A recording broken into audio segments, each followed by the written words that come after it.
Hello students and welcome back to our YouTube channel Vidyam tutorials. और मैं अंशिता जिंदल आज आपके लिए लेकर आई हूँ आपके क्लास 12th इकोनॉमिक्स के बोर्ड्स के लिए last 25 days strategy. Trust me, ये एक ऐसी स्ट्रैटेजी है जिसको अगर आप शिद्दत से फॉलो करोगे तो ये पूरा जहान भी आपको नहीं रोक सकता इकोनॉमिक्स में 80 आउट ऑफ 80 मार्क्स लाने के लिए। ये एक ऐसी स्ट्रैटेजी है जो मैंने खुद ने अपने क्लास 12th इकोनॉमिक्स में बोर्ड्स के लिए फॉलो करी थी एंड उसी स्ट्रैटेजी की मदद से मैं इकोनॉमिक्स में टॉप कर सकी, इनफैक्ट बोर्ड्स में मैं टॉप कर सकी एंड एसआरसीसी में एडमिशन ले पाई हूँ। तो as an SRCC alumni, as a teacher, मैं आपके साथ शेयर करने वाली हूँ मेरी खुद की personal last few days strategy economics के बोर्ड्स के लिए। देखो, ये आपके ऐसा क्रूशियल टाइम है आपके लिए, बोर्ड से पहले का एक महीना, जहां पे हर एक बच्चा अपनी फुल स्ट्रेंथ के साथ पूरा दिन बैठ के पढ़ रहा है। ये ऐसा टाइम है जहां पे आपके वो सारे दोस्त जो स्कूल में आके बोलते हैं कि यार मैंने तो कुछ भी पढ़ाई नहीं करी, इवन वो भी घर जाके 5, 6, 7 घंटे पढ़ रहे हैं। तो आपको कौन रोक रहा है पढ़ाई करने से? कोई भी नहीं।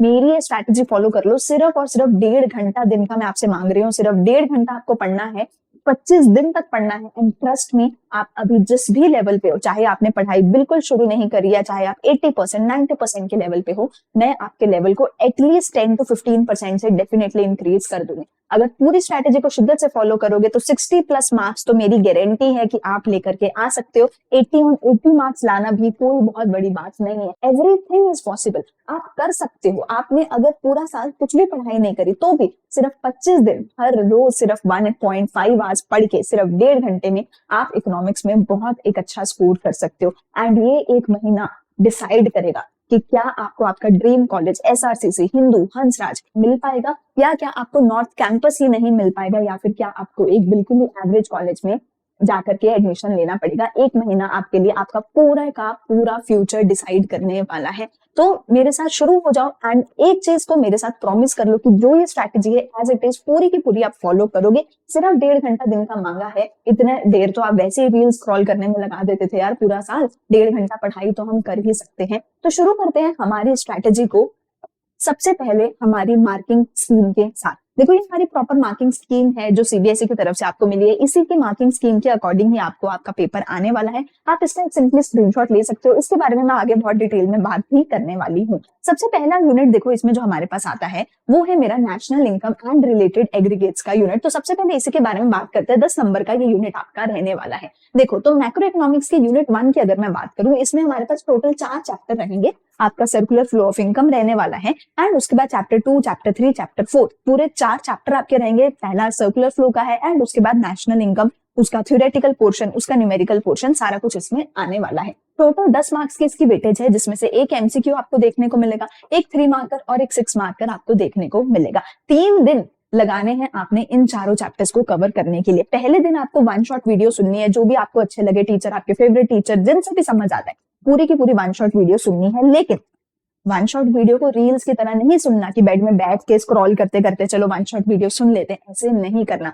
प्रॉपर कॉपी पेन लेके टेबल पे बैठो, चेयर पे बैठो और 1 शॉट वीडियो सुनते सुनते हर एक चीज के प्रॉपर साथ के साथ आप नोट्स बनाते रहो। जरूरी नहीं है कि 2x में ही हमें वीडियो सुननी है, स्लो करके सुन लो वीडियो को और साथ में नोट्स बना लो। ये नोट्स आपको पूरे आपके बोर्ड्स के लास्ट डे तक मदद करने वाले हैं। तो कोई भी 1 शॉट सुन रहे हो, आज से बेड में बैठ कर नहीं सुनना, चेयर पे बैठो, अपने कॉपी पेन उठाओ, नोट्स के साथ पूरा 1 शॉट आपने सुनना है। अगर एक दिन में 1 शॉट नहीं सुन पा रहे हो 1.5 घंटे में, तो दूसरे दिन में भी आप बचा हुआ 1 शॉट सुन सकते हो। मैंने एक दिन इसलिए दिया है क्योंकि हमारे पहले 3 चैप्टर बिल्कुल छोटे छोटे चैप्टर हैं, आपको ज्यादा टाइम नहीं लगेगा 1 शॉट वीडियोस कवर अप करने में। तो पहले दिन वीडियो सुनो, नोट्स बनाओ। दूसरे दिन अगर कुछ रहता है पोर्शन पहले दिन से, वो कवर कर लो और साथ में अपने नोट्स को रिवाइज कर लो और साथ में न्यूमेरिकल क्वेश्चंस रिवाइज करो अपनी बुक में से। अब देखो, यहाँ पे सवाल आता है कि मैम न्यूमेरिकल्स तो भैया हंड्रेड्स ऑफ क्वेश्चंस हैं, हम कौन सा करते रहें। तो यहाँ पे मेरी एक चीज सुन लो। पहली चीज तो आपको जो तीनों के तीनों आपके फॉर्मूलाज हैं, वो तीनों के तीनों फॉर्मूलाज जो चैप्टर 4 में है नेशनल इनकम निकालने के लिए, इनकम मेथड, एक्सपेंडिचर मेथड और वैल्यू एडेड मेथड, तीनों के फॉर्मूलाज रट जाने चाहिए मुंह जुबानी। आपको कोई भी पूछे भैया क्या फॉर्मूला एक्सपेंडिचर मेथड का, उसके सारे जितने भी उसमें चीजें हमें ऐड करनी है, सारी की सारी चीजें आपको मुंह जुबानी याद होनी चाहिए। और उसके बाद जो आपका चैप्टर नंबर 3 था, जिसमें आपको नॉर्मली डेप्रिसिएशन निकालना होता है, एनआईटी निकालना है, एनएफआईए निकालना है, या किसी एक एग्रीगेट से दूसरे एग्रीगेट निकालना है, उन सारे के सारे न्यूमेरिकल्स की ज्यादा प्रैक्टिस कर लेना। ये मैं इसलिए बोल रही हूँ क्योंकि बहुत बार हमें प्रीवियस ईयर क्वेश्चन पेपर्स में देखने को मिला है कि इस तरीके के सिंपल क्वेश्चन ज्यादा आए हुए हैं as compare to difficult questions. और अगर डिफिकल्ट क्वेश्चन आए भी हैं तो उनके साथ और में थ्योरी का क्वेश्चन आया है। तो चैप्टर 4 के न्यूमेरिकल्स के ज्यादा I will suggest you chapter 3 के न्यूमेरिकल्स पे फोकस करो जो कि आसान होते हैं, और चैप्टर 4 में से सिर्फ फॉर्मूलाज याद कर लेना, क्योंकि अगर फॉर्मूला भी याद हो गया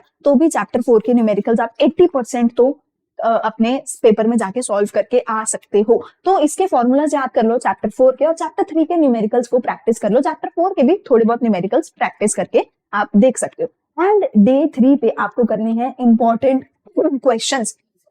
ये जो मैंने इंपॉर्टेंट क्वेश्चंस है इनकी पूरी की पूरी डिटेल्ड वीडियो चैप्टर वाइज कौन सा इंपॉर्टेंट क्वेश्चन आपको करना है, उसकी वीडियो का लिंक आपको ऊपर आई बटन में मिल जाएगा। मैंने ऑलरेडी सारे चैप्टर्स की डिटेल्ड इंपॉर्टेंट क्वेश्चंस आपको बताए हैं। इन इंपॉर्टेंट क्वेश्चंस को सिर्फ वीडियो में से देख के स्क्रीनशॉट लेके अपने पास नहीं रखना। इन इंपॉर्टेंट क्वेश्चंस को वीडियो में से देखो, नोट डाउन करो, उनके आंसर्स ढूंढो और उनको भी नोट डाउन करो, और जो आप नोट्स बना रहे हो उन नोट्स में ही इंपॉर्टेंट क्वेश्चंस के सारे आंसर आपको लिखने हैं। इसलिए मैंने पूरे का पूरा एक दिन दिया है आपको इंपॉर्टेंट क्वेश्चंस करने के लिए। तो इंपॉर्टेंट क्वेश्चंस को बहुत ज्यादा इंपॉर्टेंट लो, बहुत ज्यादा इनको जो है इंपॉर्टेंस दो, और इनको जरूर ईच एंड एवरी क्वेश्चन को रट कर जाओ। देखो, ये अगर आप इंपॉर्टेंट क्वेश्चन कर लेते हो, आपको प्रीवियस ईयर क्वेश्चंस भी करने की जरूरत नहीं पड़ेगी, क्योंकि ये इंपॉर्टेंट क्वेश्चन आपके सारे पीवाईक्यूज छांट के चैप्टर वाइज एनालिसिस करके ही मैंने बनाए हैं। And trust me on this, अगर ये इंपॉर्टेंट क्वेश्चंस आपने सारे के सारे रट्टे मार लिए, सारे के सारे इंपॉर्टेंट क्वेश्चंस अगर याद कर लिए, लिख लिए, तो पेपर में एटलीस्ट 60% मार्क्स मैं गारंटी करती हूँ। एटलीस्ट 60% मार्क्स, 60+ मार्क्स आपके जरूर आ जाएंगे अगर ये इंपॉर्टेंट क्वेश्चन रट्टे मार के आप चले गए। तो इंपॉर्टेंट क्वेश्चंस को लिखना है और अच्छे से रट्टा मारना है। तो ये 3 दिन में इसी तरीके से आपको आपका चैप्टर 1 से चैप्टर 4 तक पूरा यूनिट नेशनल इनकम का कवर करना है। उसके बाद छोटा सा यूनिट है हमारे पास चैप्टर 5 और चैप्टर 6, जिसमें आते हैं मनी एंड बैंकिंग का हमारा यूनिट है। बहुत आसान है, बहुत छोटा है, तो मैंने 2 ही दिन दिए हैं। एक दिन इसकी 1 शॉट वीडियो सुनो और नोट्स बनाओ, दूसरे दिन इसके नोट्स को रिवाइज करो और इंपॉर्टेंट क्वेश्चन याद करो। एक चीज याद रखना, इस वाले चैप्टर में से, इस वाले यूनिट में से बैंकिंग में हमारे जो है आरबीआई के जितने भी फंक्शंस है वो याद होने चाहिए, और मनी में मनी मल्टीप्लायर गलती से भी ये छोड़कर मत जाना। मनी मल्टीप्लायर पे सवाल आता ही आता है।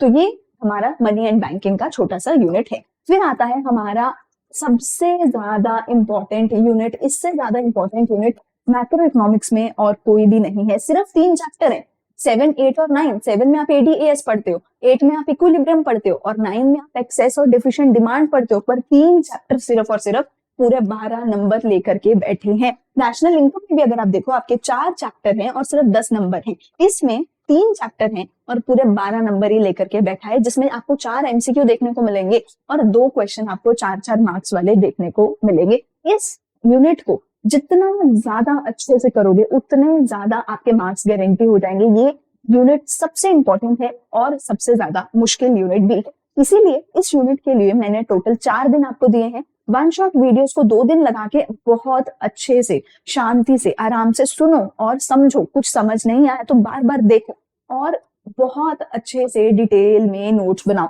एक चीज याद रखना, आपके नोट्स में फॉर्मूलाज, जितने भी न्यूमेरिकल्स के फॉर्मूलाज हैं वो याद इसमें नोट्स में होने चाहिए। जितने भी डायग्राम्स हैं वो नोट्स में होने चाहिए।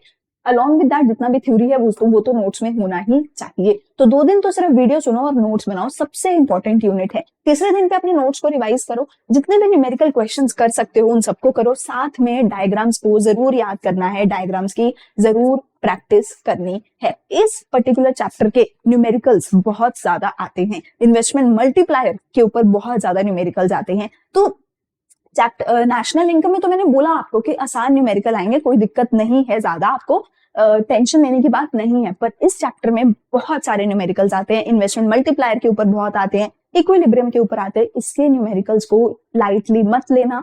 जितने ज्यादा न्यूमेरिकल्स प्रैक्टिस कर सको उतने ज्यादा करके जाना। उसके अलावा डायग्राम्स तो प्रैक्टिस होने ही चाहिए। एंड डे 9 पे फिर से जो भी इंपॉर्टेंट क्वेश्चंस मैंने आपको बताए हैं, पिछली वीडियो आप देख सकते हो, डिस्क्रिप्शन में भी इंपॉर्टेंट क्वेश्चन का लिंक आपको मिल जाएगा। वो सारे के सारे इंपॉर्टेंट क्वेश्चन रट्टा मार के चले जाना। 60+ मार्क्स का पेपर उनमें से ही आने वाला है। डे 10 और डे 11 पे आपको करना है आपका गवर्नमेंट बजट, जो कि आपका चैप्टर नंबर 10 है, 6 नंबर का आएगा और एक ही क्वेश्चन आएगा गवर्नमेंट बजट में से 6 नंबर का। देखो ऐसा नहीं है कि एक क्वेश्चन दे दिया और सीधा 6 नंबर का क्वेश्चन मांग लिया, उसमें से या तो आपको 2+2+2 होगा कि 3 आपको ट्रू फॉल्स बोल दिया, 3 चीजों को एक्सप्लेन करने को बोल दिया, या फिर 3+3 हो जाएगा, या फिर 4+1 हो जाएगा। इस तरीके से आपका जो है 6 नंबर का पेपर इस पर्टिकुलर गवर्नमेंट बजट के यूनिट में से आने वाला है। तो आसान सा छोटा सा यूनिट है, वन शॉट वीडियो कर लेना, नोट्स कर लेना और अगले दिन इंपॉर्टेंट क्वेश्चंस कर लेना, ठीक है। इसमें आपको गवर्नमेंट के जो भी ऑब्जेक्टिव्स हैं वो बहुत ज्यादा इंपॉर्टेंट है, उसके ऊपर क्वेश्चन आता ही आता है। अब वो 2 मार्क्स में आ सकता है, या फिर 3 में आ सकता है, या फिर 4 मार्क्स में आ सकता है, पर गवर्नमेंट के ऑब्जेक्टिव्स के ऊपर क्वेश्चन आता है। और दूसरा हमारे जो गवर्नमेंट की कैपिटल रिसीट्स, रेवेन्यू रिसीट्स कौन सी हैं, उनके ऊपर क्वेश्चन आ जाते हैं। तो 2+2+2 में बहुत बार आ जाता है कि 3 आपको आइटम्स दे दी और उनमें से आपको बताना है कि कौन सी कैपिटल रिसीट है, कौन सी रेवेन्यू रिसीट है और कौन सा क्या है। तो इस तरीके से आपको 6 मार्क्स का क्वेश्चन गवर्नमेंट बजट में से देखने को मिलेगा। 2 दिन में आप आराम से अपना कर सकते हो, एक दिन वीडियो सुन के नोट्स बना लो और दूसरे दिन इंपॉर्टेंट क्वेश्चंस को रट्टा मार लो और दूसरे दिन अपने नोट्स रिवाइज कर लो। गवर्नमेंट बजट का चैप्टर 6 नंबर आपके पक्के कर देगा। आगे चलते हैं, फिर से हमारा यूनिट 5 है जिसमें हमारा फॉरेन एक्सचेंज और बैलेंस ऑफ पेमेंट का चैप्टर आता है। 6 नंबर की वेटेज है, 3 एमसीक्यूज इसमें से आएंगे आपको और 1 नंबर का एक क्वेश्चन आएगा 3 नंबर का।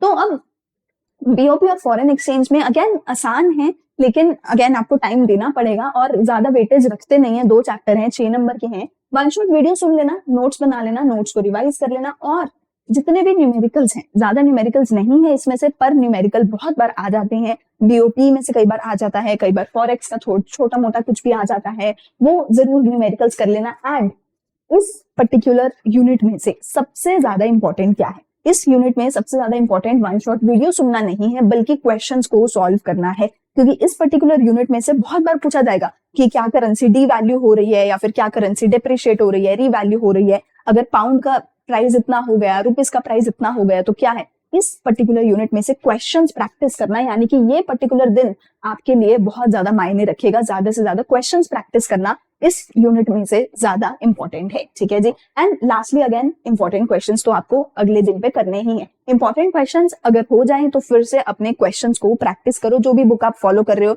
संदीप गर्ग फॉलो कर सकते हो, टीआर जैन आप फॉलो कर सकते हो, जो भी बुक आप फॉलो कर रहे हो, इंपॉर्टेंट क्वेश्चंस तो मैं बता ही दूंगी आपको, उसके साथ साथ बुक में से जरूर इस यूनिट के क्वेश्चंस जो है सॉल्व कर लेना, क्वेश्चंस पढ़ लेना, ठीक है जी।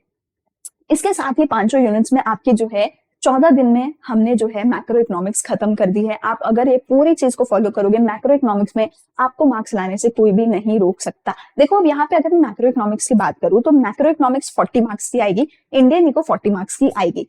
एक चीज का आप ट्राई करना कि मैक्रो इकोनॉमिक्स में से ज्यादा मार्क्स आप लेकर आ सको, ज्यादा स्कोर कर सको। मैक्रो इकोनॉमिक्स में गोल रखो कि आउट ऑफ 40 मैं एटलीस्ट 35 प्लस तो बेयर मिनिमम है कि एटलीस्ट 40 में से 35 प्लस तो मैं ले आऊं। ऐसा मैं क्यों बोल रही हूँ? क्योंकि इंडियन इको में हर एक बच्चे के मार्क्स कटते हैं, हर एक बच्चे को इंडियन इको में रोना पड़ता है, मार्क्स कटवाने पड़ते हैं, क्योंकि आपको उतने अच्छे से थ्योरी आपसे लिखी नहीं जाती, आप उतने एक्सप्लेन नहीं कर पाते, पॉइंट्स भूल जाते हो, रट्टा नहीं लगता। तो इंडियन इको में बहुत हाई चांसेस होते हैं मार्क्स कटने के। तो प्लीज ट्राई करो कि मैक्रो में तो एटलीस्ट मैं 40 on 40 ले आऊं, या फिर एटलीस्ट 35 प्लस तो मैं मैक्रो में लेकर ही आऊं। तो मैक्रो इकोनॉमिक्स में ट्राई करो फुल ऑन फुल मार्क्स लाने की, क्योंकि इंडियन इको में मार्क्स कटने का स्कोप ज्यादा रहता है। इंडियन इको में 3 ही यूनिट है हमारे पास। पहले यूनिट में हमारे पास आएगा 1, 2 और 3 चैप्टर आपका, ठीक है। 12 मार्क्स की वेटेज रखेंगे ये तीनों चैप्टर। 2 एमसीक्यूज आएंगे, एक क्वेश्चन आएगा 4 नंबर का, एक क्वेश्चन आएगा 6 नंबर का। I tell you one better thing in Indian economics, Indian eco में ना जो आपके यूनिट्स हैं उसमें एक ही यूनिट में 3 चैप्टर हैं। अगले यूनिट में अगर आप देखोगे तो एक ही यूनिट में 4, 5, 6 और 7 4 चैप्टर्स हैं। तो यहाँ पर ना आपको एक एडवांटेज मिलता है। मैक्रो इकोनॉमिक्स में ना आपको बहुत कम चैप्टर है पर यूनिट, टोटल 5 यूनिट्स हैं, हर यूनिट में एक 2 चैप्टर हैं। तो वहां पे ना और में सेम चैप्टर के ही सवाल आपको देखने को मिलते हैं। लेकिन इंडियन इको में एक ही यूनिट में 4 चैप्टर्स हैं, तो आपको जब भी और में ऑप्शन में कोई सवाल आता है तो और में ऑप्शन में आपको कभी भी सेम चैप्टर का क्वेश्चन नहीं आता है। फॉर एग्जांपल इसमें से अगर मैं बात करूं चैप्टर 6 के और में चैप्टर 4 का क्वेश्चन आ जाता है, चैप्टर 6 के और में चैप्टर नंबर 5 का क्वेश्चन आ जाता है, चैप्टर 5 और चैप्टर 7 के दोनों में से क्वेश्चन आ जाता है। तो इसमें आप थोड़ा सा ये कर सकते हो इंडियन इको में कि कोई एक चैप्टर को थोड़ा सा कम पढ़ लिया और कोई दूसरे चैप्टर को बहुत ज्यादा अच्छे से कर लिया। कौन से चैप्टर को थोड़ा कम पढ़ सकते हो वो भी मैं बताऊंगी। तो इंडियन इको में एक एडवांटेज आपके पास रहती है कि ऑप्शन में आपके पास कोई ना कोई दूसरे चैप्टर का क्वेश्चन आ जाता है। फॉर एग्जांपल चैप्टर 1 to 3 में से अगर मैं बात करूं तो चैप्टर 2 के और में चैप्टर 3 का क्वेश्चन बहुत बार आता है, 1 के और में 2 का आ जाता है। तो आपको एक छोटी सी एडवांटेज इंडियन इको में देखने को मिलती है। ठीक है, दूसरी चीज इंडियन इको में जितने भी ईयर्स हैं वो जरूर प्लीज याद कर लेना। मैं आपको डाटा याद करने को नहीं बोलूंगी कि जो एम्प्लॉयमेंट का फॉर एग्जांपल डेटा है या इंडिया चाइना पाकिस्तान का जो डाटा है वो सब नंबर्स याद करने को मैं नहीं बोलूंगी, पर ईयर्स जरूर याद कर लेना जितने भी आपके पास है। और एक स्टोरी लाइन बनाकर याद कर लो यार, इंडियन इको को रट्टा ही तो लगाना है, स्टोरी लाइन बना के याद कर लो, बहुत जल्दी आसानी से याद हो जाए। देखो इंडियन इको में पहले यूनिट के लिए क्या करना है, चैप्टर्स को रीड करना है। अब देखो मैंने मैक्रो में बार बार लिखा था 1 शॉट वीडियो सुनो, 1 शॉट वीडियो सुनो। इंडियन इको में मैं बोलूंगी चैप्टर्स को रीड करो, 1 शॉट वीडियोस मत सुनो। क्यों? क्योंकि देखो अभी तक आपने प्री बोर्ड्स दे लिए, मिड टर्म्स दे लिए, 1 शॉट वीडियो सुन ली होंगी बहुत बार। तो अब मैं आपको बोलती हूँ इंडियन इको में आंसर राइटिंग बहुत ज्यादा मायने रखती है। तो इंडियन इको में चैप्टर्स को रीड करो बार बार जितनी बार कर सकते हो। आई नो हैबिट नहीं है, रीड नहीं किया जाता, दिमाग तो रील्स में रहता है, दिमाग में तो गाने चलते रहते हैं, लेकिन 1 महीना है यार, इट्स मेक और ब्रेक। अगर 1 महीना भी नहीं पढ़ा तो आगे फ्यूचर में बहुत दिक्कत हो सकती है। तो 1 महीना है यार, सारी हैबिट्स को बदल लो, रील्स को दिमाग में से निकाल दो और चैप्टर्स को पढ़ना शुरू कर दो। चैप्टर्स को रीड करो और अपने शॉर्ट नोट्स बनाओ। मैं शॉर्ट नोट्स क्यों बोल रही हूँ? क्योंकि सारी हर चीज को डिटेल में लिखने की कोई जरूरत नहीं है, पॉइंटर्स बनाओ। फॉर एग्जाम्पल चैप्टर 1 में अगर एग्रीकल्चर है तो एग्रीकल्चर का डिटेल मत लिखो, सिर्फ पॉइंटर्स लिख दो कि एग्रीकल्चर में क्या क्या ब्रिटिशर्स ने खराब किया था, इंडस्ट्री में क्या क्या खराब किया, पॉइंट्स लिख दो नोट्स में, और उन पॉइंट्स को नोट्स को रोज रोज पढ़ते रहो। फिर अपने चैप्टर को दूसरे दिन भी पढ़ो, क्योंकि 3 चैप्टर हैं तो मैंने 2 दिन दिए हैं रीडिंग के लिए, और फिर से नोट्स बनाओ और तीसरे दिन अपने नोट्स को ही याद करो अच्छे से। नोट्स को पढ़ो, नोट्स को बनाओ, नोट्स को अच्छे से याद करो। इंडियन इको में चैप्टर रीड करना और नोट्स बनाना सबसे ज्यादा जरूरी है, एक चीज को जरूर याद रखना। अच्छा, इसमें अगर मैं बात करूं तो आपको ज्यादातर ये देखने को मिलेगा कि जो चैप्टर 4 है उसकी ओवरऑल वेटेज थोड़ी कम है, उसमें यूजुअली आपको एक एमसीक्यू देखने को मिल जाता है या फिर उसमें यूजुअली आपको और नए क्वेश्चन देखने को मिलता है।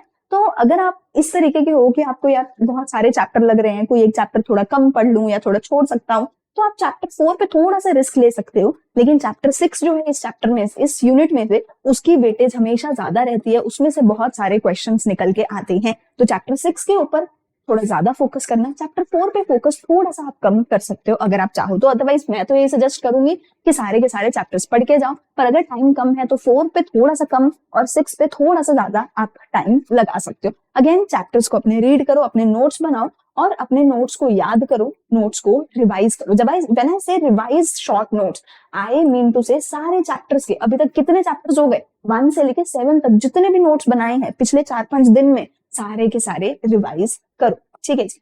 अगली चीज मेरे पास आती है फिर से चैप्टर नंबर 8। अब ये एक ऐसा चीज है जो फिर से बहुत ज्यादा इंपॉर्टेंट है आपके इंडियन इको में से। इसमें से देखो पूरे 4 एमसीक्यूज आपको आने वाले हैं और एक 4 मार्कर क्वेश्चन सीधा सीधा आने वाला है। और में भी अगर आता है तो इसी चैप्टर का ही आएगा। और में तो ये चैप्टर तो जितना ज्यादा टाइम लगा सको उतना ज्यादा टाइम लगाना है। इस चैप्टर को अगर कर लिया तो 8 नंबर सीधे सीधे पक्के हो जाएंगे। ठीक है, फिर से चैप्टर याद करो, नोट्स बनाओ, नोट्स को याद करो, सारे के सारे चैप्टर्स के नोट्स को याद करो शुरू से लेके एंड तक।